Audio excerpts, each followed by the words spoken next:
Welcome back to our viewers, to our podcast journey.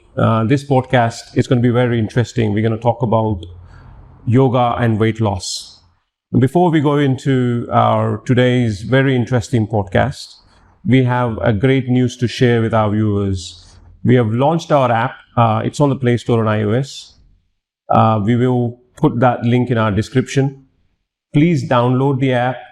Use it, and please also share your valuable feedback, how you found it, and we would like to hear more and more feedback from you for our team to kind of give a better service and better features. So here we go. Today's topic is yoga and weight loss. When it comes to weight loss, obviously you need some solid discipline, you need a lifestyle changes, and the science behind it is managing the calories. And I mean, when you're consuming a little lesser than your body's requirement and you're moving more, so there's a combination of both. So managing the calories, that's the science behind it. So today we will find out if yoga can help losing weight with none other than our yoga expert Bhagyashree. Hi Bhagyashree. Hello. How are you doing today? I'm doing good, Satish. How are you? I'm good, thank you. Today, you're ready for the interesting topic, and then give us your expert views on how a regular practice of yoga can help with weight loss. My first question is, can yoga help you lose weight? Yes, completely yes. Yoga does help you lose your weight. Only thing I want to inculcate before we start discussing this topic, we really need to be very patient when we talk about losing weight. So there are two factors. You can lose your weight like a crash course. In 1 month, you want to lose. A lot of crash diets, yes, and a lot of shortcuts. Yeah. Exactly. You can use them and lose your weight, no worries. But it will not give you the long-lasting effect of that lost weight. You can again regain. That's the biggest problem, right? People lose weight and then they regain it, and then they regain it, and then they kind of give up. They give up on the weight loss journey, and then that's it. So you're saying that with yoga, it's slow, but there's less chances, or there's no chance of regaining the weight. Yes, exactly. Definitely less chances. If you could really stay on that particular diet, particular practice every day, no chance you will get any extra weight if you lose once with yoga practice.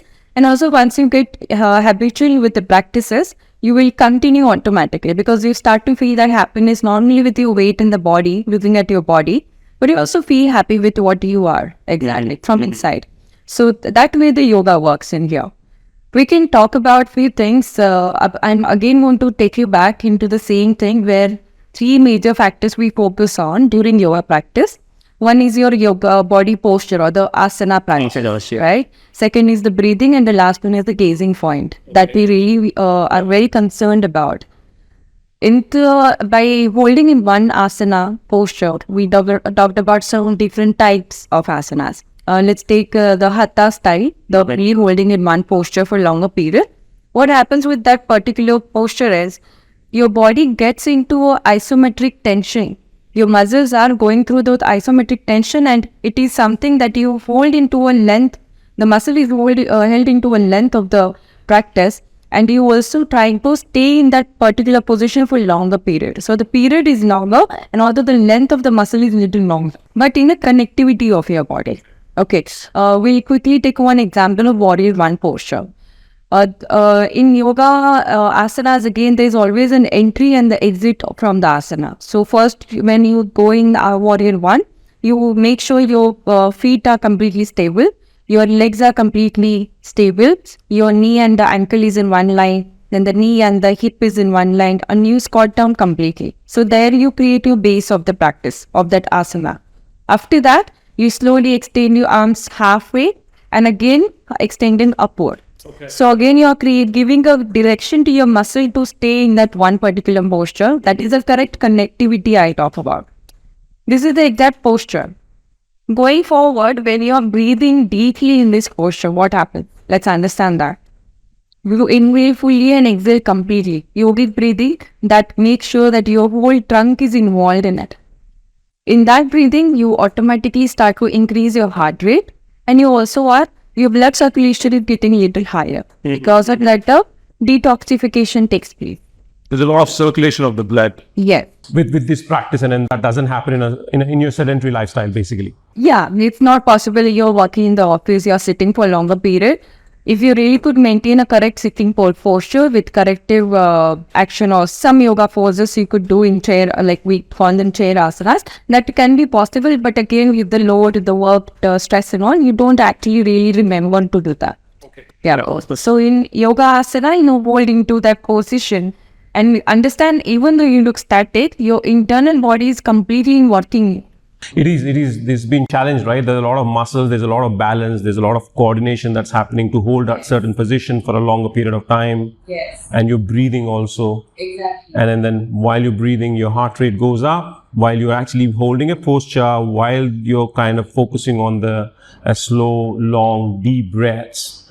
The heart rate goes up, and there's a science behind it. And then if you're 60 to 70%, if you maintain the heart rate for over a period of time, that's your fat burning zone. So there we are. So with the heart rate goes up, and then you maintain that for over a period of time. There's a science behind fat burning. Okay. Correct.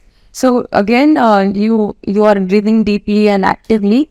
And last one is remaining as the gazing point. So there are total 9 drishtis or the 9 gazing points in every asana practice. We focus on. When you're gazing, you automatically increase your concentration level. And when the concentration is increased, you automatically be very conscious and mindful about what you're eating in the day also. Right. How you're behaving, how you are treating others, how you are seeing things, how is your perception. Everything changes because of that one gazing point.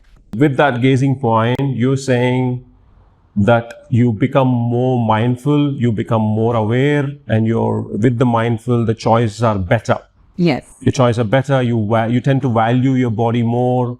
You tend to your food choices when it comes to even a lot of discipline. With the mindfulness, there's a lot of discipline. You don't do a lot of unwanted things. You don't do a lot of scrolling, and then you sleep better. Is that right? Yeah. Okay. Yes. That's a great news to have. Okay. How can breathing directly help in a weight loss? Because of the breathing, there are different techniques in asana. So to lose your weight, when you have weight over your body, like you are extra overweight person, what happens is you inculcate a lot of static energy in your body. So you almost become a little lazy, you feel dull because of that extra weight. It is more than the weight that you actually are supposed to carrying. You're carrying carrying extra weight. Yeah, it makes you dull automatically. So when we talk about, so it's like a lot of static energy is inculcated into your body.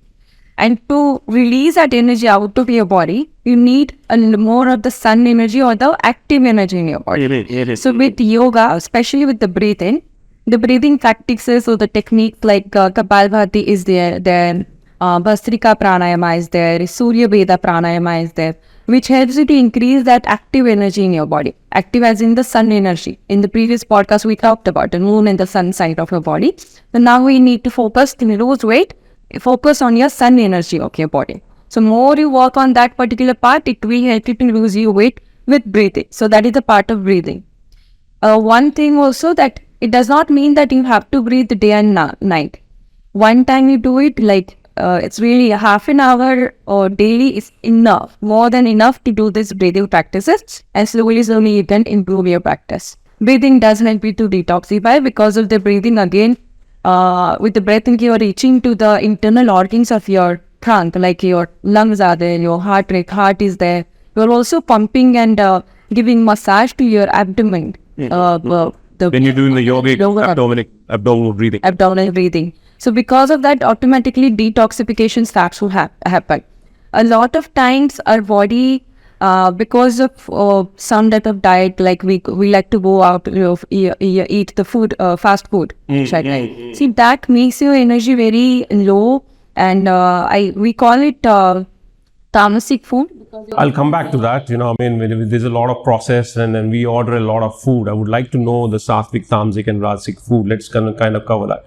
So there's a lot of detoxification is happening. Right. So basically, why with the breathing and with yoga, there's a lot. You're creating an ideal environment for your body to lose. It's not only calories. There's a lot of internal things, and you have your 7 systems which are constantly. They're supposed to detoxify. Right. And then with breathing, this will improve and enhance your detoxification, getting rid of the toxins or getting rid of the unwanted stuff, basically. Exactly. And it's not only detoxification. Let's not think that yoga will only detoxify your body. When on the journey of your yoga practice, first detoxification takes place, and then when you start to actually create that correct type muscle, correct type of cells in your body, when you start to get onto a correct yogic diet, then you start to increase the strength, stability, balance, even the endurance of your body. Because by doing the different types of asanas, You're doing a constant asanas back to back for over a period of time. There's a strength factor, and then you're doing it for at least 45 minutes to an hour. Exactly. There is an endurance factor built in you. Right. Nice. The biggest problem is not the weight loss, right? People lose weight with the shortcuts, with the liquid diets, with a lot of other things. People have lost weight. It's not a problem in losing weight. It is that when they lose weight, can they maintain whatever they've lost? The biggest problem is the regaining. Right. We've seen like people lose weight and then regain it back. Why does it happen? And how can yoga help in this aspect? We'll take a very quick example of doing these crash diets and the crash exercises. We can see what happens. For example, I'm planning my weight loss for 1 month. I want to lose my 5 kg and in 1 month. I'm going to do everything in a very correct way. Day, night, I keep my proper food. I sleep on time. I'll take my 7 to 8 hours of sleep. I'm going to follow a particular diet. I'm going to give 1 day as a cheat day. Everything is completely good. But back of the mind, what am I thinking is, I only have to do it for 1 month because I want to lose that weight. So you're constantly telling your mind that this you have to do only for the 1 month. You're just trying to convince your mind that everyone Struggle, and there you go. Struggle and sacrificing of all the favorite things that's happening. Sacrificing. So that 1 month you're very restricted Yeah. in that particular month, and then it's happening. So you lose weight. Right. But again, the point from yoga side is restriction is different. Restriction is always taken as a negative form, right? So yoga tells you to do not get restricted, but feel happy with that particular process. And to feel that happiness condensing to your lifestyle, it takes time. Big time. The lifestyle changes. Lifestyle changes is not just whatever changing you for a month. It's not a lifestyle change, because what you're doing now and then for that month is going to be totally different. You tend to lose weight, but you're not doing it for a longer period. Right. So you tend to kind of gain that weight back. You lost weight, you start eating good, you go back to parties, you go back to eat food, you go back to travel, maybe, you can change everything. True. So why to do that? Instead, balance it out with your regular lifestyle. So that is where the yoga pitches in, like you change yourself only, why to just wait for 1 month, make it happen and again go back to the regaining weight. If you have a particular goal, like you have a photo shoot or you have a movie coming up or a wedding coming up for that reason, and obviously people like to look good on their weddings and holidays, doing that, it's fine. But if on a longer run, losing weight, you have to make changes which you can stick to for a lifelong or for a longer period. Longer period, and it will also give you longer lifespan. Okay, of course the quality. Right. Of course the quality. So with yoga, the process is slow. Yes. But gaining that weight back, it's very less likely, because there is a lot of lifestyle changes happening. There's a lot of discipline happening. There's a lot of mindfulness happening. Yes. Okay, the other thing is the underlying medical conditions. A lot of people are aware of certain things like hormonal imbalances in men, mainly women. And then there are a lot of underlying conditions. Sometimes, we don't do to the test regularly. And then even if we do tests in the blood tests or in whatever scans, there's a lot of underlying medical conditions which are not seen to be, we don't know yet. So yoga helps in healing those medical conditions, especially hormonal imbalances. It does. So let's connect it to a bit with the weight loss journey. When we talked about you're practicing yoga on a daily and the continuous basis, initially definitely it happens, your body gets into detoxification mode, because there's no possibility of losing your weight when you have that extra layer of fats in your body. Without losing them, you cannot gain the good fat back. So that is a cleansing process happening with your body. And during that cleansing, a lot of other factors also goes out. Maybe you are prone to diabetes. Maybe you are supposed to get some thyroid issues because of the genetics. In my family, we have thyroid people in our family. There are high chances that I might get it. But if you are practicing daily the yoga, that might not happen. Because yoga does not only work on your arms or legs or the trunk. It works internally, cells, everything, veins and the arteries, everything is being cleansed. So that is how you can definitely avoid the diseases that may come. Again, I won't say like it's people who are always to blame that they don't eat on time or they don't follow a particular lifestyle. Sometimes you get diseases from from the genetics and from the ancestral, and that's something which we are blessed in a few ways, I suppose. So the thyroid is genetical, and then obviously that can't be reversed. That can be bettered. That can be bettered through yoga and your lifestyle changes. PCOD is another problem. And you have your type 2 diabetes, which is again a lifestyle disease, which can be reversed if at all you make a lot more changes before if it's too late. There's a lot of other conditions. You have a lot of medical conditions that can't be reversed, but that can be bettered. Bettered with the lifestyle changes, and then what we see with the discipline and lifestyle changes, yoga can help those with the mindfulness and awareness.